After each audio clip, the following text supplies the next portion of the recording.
திரைத்துறையை சார்ந்த திரைப்பட விநியோக சங்க தலைவரும், திரைப்பட தயாரிப்பாளருமான நடிகருமான திரு கே. ராஜன் அவங்க வந்துட்டு இந்த மாரி ஒரு முடிவு எடுக்க யாரோட பிரஷர்ன்னு நினைக்கிறீங்க? ஏன்னா இது யாருமே எதிர்பார்க்க முடியாத ஒரு விஷயம். இவ்வளோ வயசாகி ஒரு அனுபவமிக்க ஒருத்தர் வந்துட்டு சடனா ஒரு முடிவு எடுக்கார். தற்கொலைன்ற அந்த ஒரு இப்போ எந்த ஒரு பிரச்சனைக்குமே தற்கொலை தான் ஒரு முடிவா? அதாவது அவரு ஐயா நான் அவர் ஐயா கூட ரொம்ப நெருக்கமா பழகிருக்கேன்.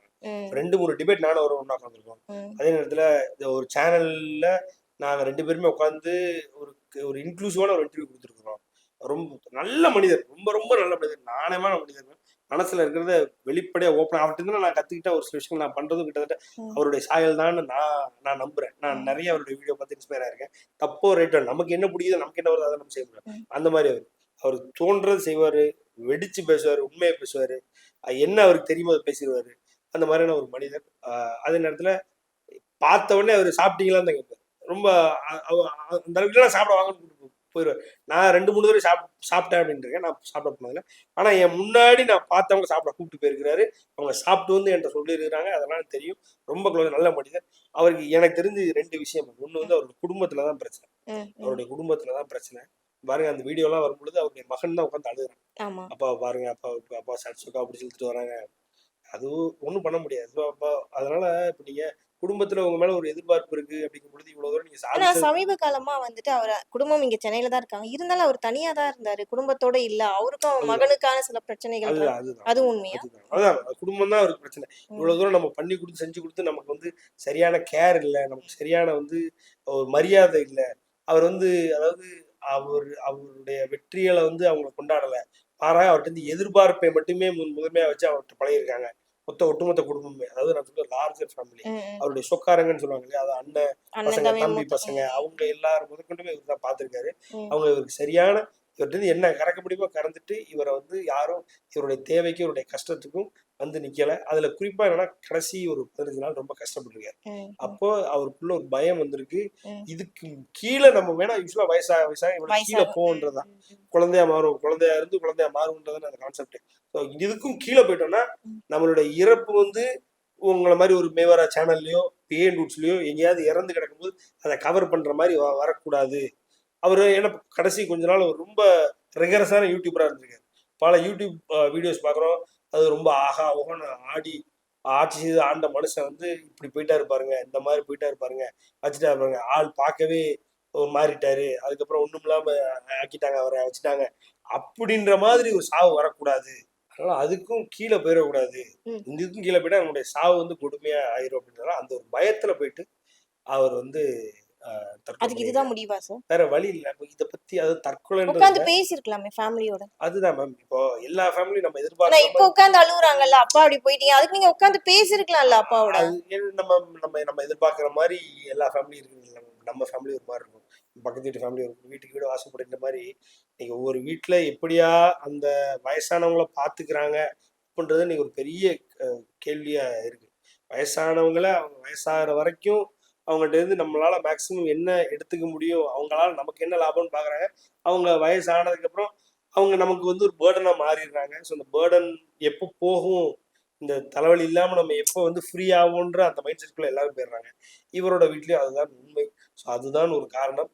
இதை பத்தி நான் தற்கொலை பண்ண போறேன், நான் இது பண்ண போறேன், அது பண்ண போறேன்றதை விட, ஆனா நான் சந்தோஷமா இல்லைன்னு என்கிட்ட ஒருத்தர் பேசியிருக்கேன். வீட்டுல ஐயா என்னையா உட்காந்தே இருக்கீங்க, வீட்டுக்கு போல அங்க போய் இருந்து பண்ண போறேன்னு பேசியிருக்கேன். இதே வார்த்தையை சொன்னாரு. இதை தவிர இதை விட அதிகமா என்கிட்ட சொன்னேன், இதை விட கம்மியா இதே வார்த்தையை அச்சு அங்க போய் என்ன பண்ண போறேன் தம்பி அப்படின்னாலே உங்களுக்கு வாழ்க்கையோட மொத்த வழி வாழ்க்கையோட மொத்த வழி அதுல இருக்கு. அதுக்கு மேல அவர் எனக்கும் கேட்க தோணல, அவரு அது மேல சொல்லல.